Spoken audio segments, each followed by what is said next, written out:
జమ్మూ కాశ్మీర్లో నియంత్రణ రేఖ వెంబడి పాకిస్తాన్ డ్రోన్లు మిసైళ్లతో దాడులకు పాల్పడుతుంది. దానికి భారత్ ధీటుగా ప్రతీకార చర్యలకు దిగింది. పాకిస్తాన్ రాజధాని ఇస్లామాబాద్, లాహోర్, సియాల్కోట్తో సహా పలు నగరాలపై భారత సైన్యం దాడులు చేస్తుంది. ఈ దాడులతో పాకిస్తాన్ ప్రజలు రాత్రంతా భయాందోళనలతో గడిపారు. ఇలాంటి సమయంలో అమెరికా ఎటువైపు ఉంటుంది అనేది ఆసక్తిగా మారిన తరంలో ఓ ప్రకటన చేసింది. ఈ భీకర యుద్ధంలో జోక్యం చేసుకోవడానికి అమెరికా నిరాకరించింది.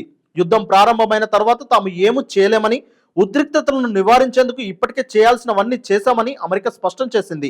ఫాక్స్ న్యూస్ కి ఇచ్చిన ఇంటర్వ్యూలో యుద్ధ నీతికి అది విరుద్ధమని, తాము ఈ విషయంలో పాల్గొనమని అమెరికా ఉపాధ్యక్షుడు జాక్ వాన్స్ తెలిపారు.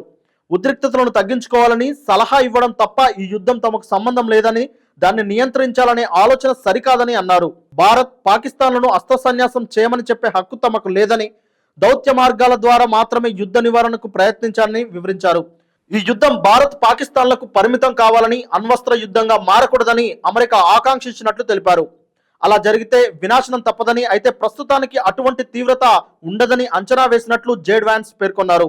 రెండు దేశాల నాయకులు దీన్ని అణుయుద్ధంగా మారకుండా చూసుకోవాలని ఆయన సూచించారు. గురువారం రాత్రి పాకిస్తాన్ జమ్మూ కాశ్మీర్ పై తీవ్ర దాడులకు తెగబడింది.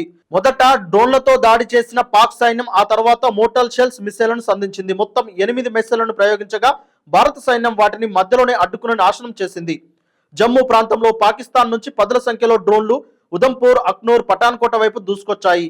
యుద్ధంలో ఉపయోగించే స్మార్ట్ డ్రోన్లను పాక్ సైన్యం ప్రయోగించినట్లు భారత సైనిక వర్గాలు తెలిపాయి. భారత సైన్యం అత్యాధునిక సాంకేతికతో ఈ డ్రోన్లను కూల్చివేసింది.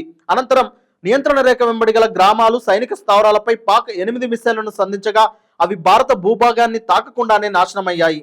సత్వారి, సాంబా, ఆర్ఎస్ పూరా, అర్నియా సెక్టర్లలో ఈ దాడులు జరిగాయి.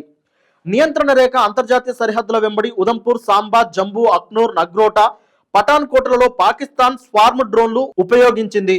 భారత వైమానిక రక్షణ విభాగం 50కి పైగా డ్రోన్లను కౌంటర్ డ్రోన్ ఆపరేషన్లో న్యూట్రలైజ్ చేసింది. L-70 guns, JDU-23mm Chilka defence అధునాతన కౌంటర్ యుఎస్ పరికరాలను ఉపయోగించి ఈ విజయాన్ని సాధించింది. మొత్తం మీద ఈ యుద్ధంలో ఎలాంటి జోక్యం చేసుకోవడం వీలు కాదని, ఇలా జోక్యం చేసుకోవడం సమంజసం కాదని అమెరికా ఉపాధ్యక్షుడు జేడ్ వాన్స్ స్పష్టం చేశారు.